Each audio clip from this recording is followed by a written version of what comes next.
Assalamualaikum warahmatullahi wabarakatuh. Jumpa kembali bersama Pade TV Malang Official. Mudah-mudahan kita semua senantiasa sehat walafiat, tidak kurang suatu apapun, dan senantiasa diberikan kesehatan oleh Allah Subhanahu wa Ta'ala. Saudaraku, mari kita sekarang menyimak. Sebenarnya ternyata banyak sekali kerajaan-kerajaan Nusantara pada masa lampau yang ternyata hilang dari catatan sejarah. Selama ini kita senantiasa menganggap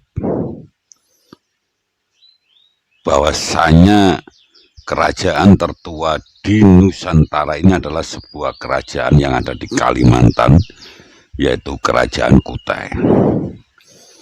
Kerajaan Kutai ini sebagaimana kita ketahui tercatat di dalam sejarah berdiri pada abad keempat. Namun ternyata di kawasan Sumatera ada satu kerajaan tertua bernama Kandis. Ini ada di awal tahun Masehi, atau mungkin ada juga catatan yang mengatakan bahwa ini berdiri sebelum Masehi. Meskipun banyak orang meyakini kalau kerajaan Kandis ini menjadi salah satu kerajaan yang tertua di dunia, khususnya di Nusantara. Namun ternyata beberapa peneliti ini masih meragukan keberadaan kerajaan ini. Kenapa masih terjadi keraguan? Ini dikarenakan beberapa penelitian dan jejak sejarah dari kerajaan Kandis ini masih belum banyak dilakukan. Lantas seperti apa gambaran kerajaan Kandis yang dipercaya sampai saat ini sebagai kerajaan yang tertua itu? Mari kita simak penjelasan-penjelasan di video ini. Namun sebelumnya, jangan lupa subscribe, like, share, dan komentar untuk di video ini. Saudaraku, berbicara tentang sejarah kerajaan Kandis, tidak ada yang tahu secara pasti kapan sebenarnya kerajaan ini berdiri. Namun banyak kalangan memperkirakan kerajaan ini berdiri pada abad ke-1 Masehi. Kerajaan ini berdiri di kawasan Lubuk Candi, atau lebih tepatnya di pinggiran Sungai Batang Kuantan. Kerajaan ini berdiri sendiri dan tidak didukung oleh kekuatan-kekuatan dari kerajaan-kerajaan lain. Kerajaan Kandis ini terus berdiri dan bertahan disebabkan karena suburnya tanah pertanian yang ada di wilayahnya. Jadi penduduk ini bisa bercocok tanam dengan baik dan akhirnya meningkatkan kesejahteraan kerajaan secara menyeluruh. Seiring dengan berjalannya waktu, maka muncullah kerajaan-kerajaan baru di sekitar wilayah Kandis yang mulai menyerang wilayah kerajaan Kandis tersebut. Di dalam sejarah diceritakan kalau kerajaan Kandis ini akhirnya diserang oleh masyarakat Jambi. Meskipun kalah dalam penyerangan tersebut, kerajaan baru muncul bernama Kerajaan Kuantan yang menggantikan kerajaan Kandis. Saudaraku, sampai saat ini tidak ada yang tahu bagaimana sistem pemerintahan dari Kandis dan Kuantan ini. Namun dengan berakhirnya kerajaan ini pun menjadi misteri. Kapan kerajaan ini menjadi berakhir dan kapan kerajaan ini berpindah ya dari Kandis ke Kuantan. Namun yang jelas, saat terjadi transisi dari Kandis ke Kuantan, ibu kota kerajaan akhirnya berpindah dari Padang Candi menuju Sintuwu, yang saat ini lokasinya berada di seberang Koto Taluk Kuantan.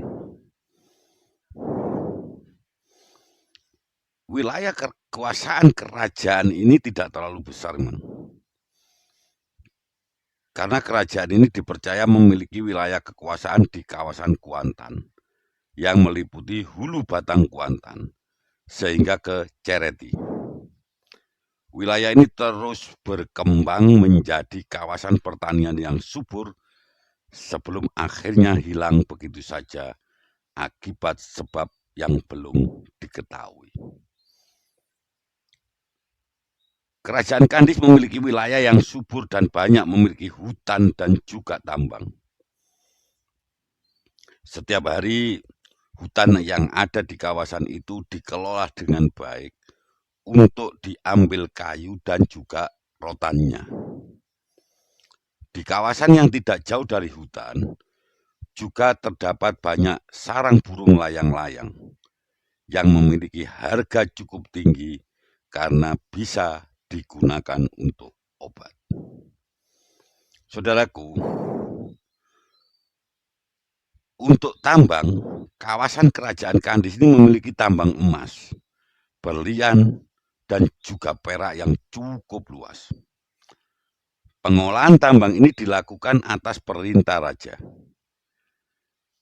Hasil tambang yang cukup banyak dan berharga akhirnya dijual ke kawasan Semenanjung Malaka yang pada saat itu sudah mulai digunakan untuk jalur perdagangan. Nah, apa hubungannya Kandis dan misteri Atlantis yang hilang?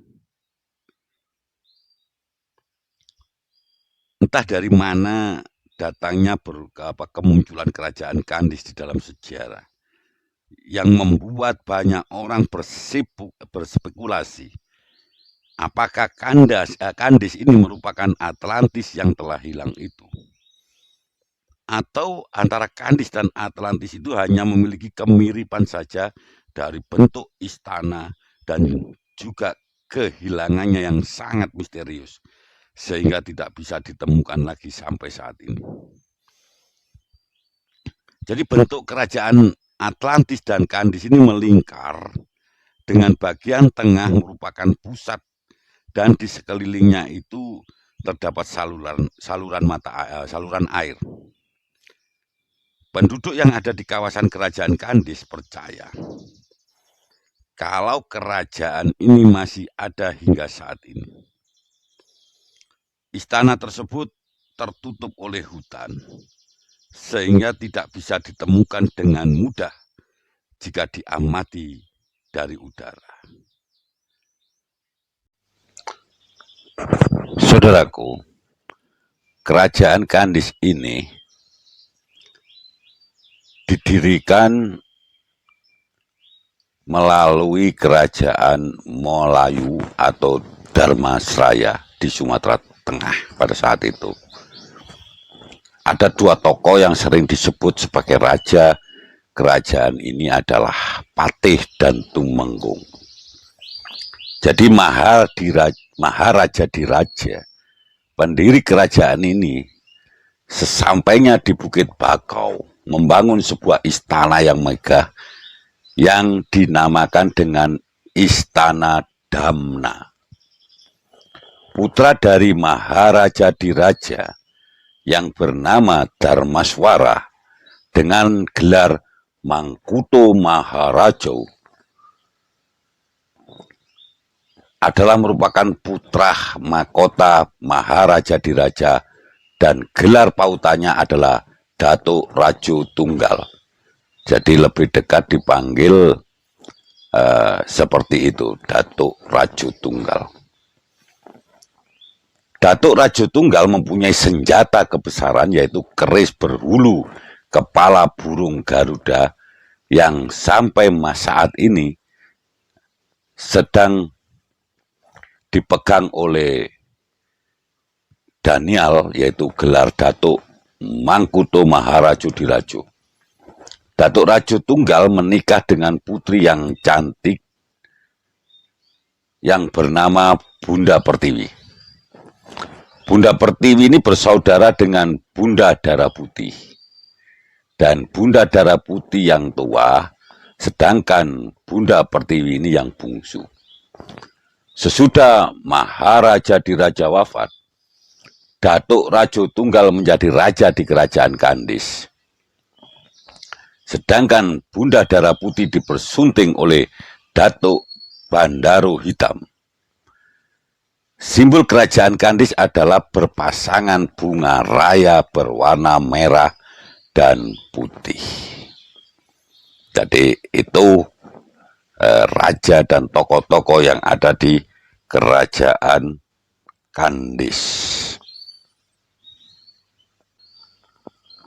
Jadi itu saudaraku yang bisa saya sampaikan tentang sekilas kerajaan Kandis yang diyakini menjadi salah satu kerajaan tertua di Nusantara yang berdiri antara abad 1 atau 100 sebelum Masehi sampai dengan abad ke-1 Masehi.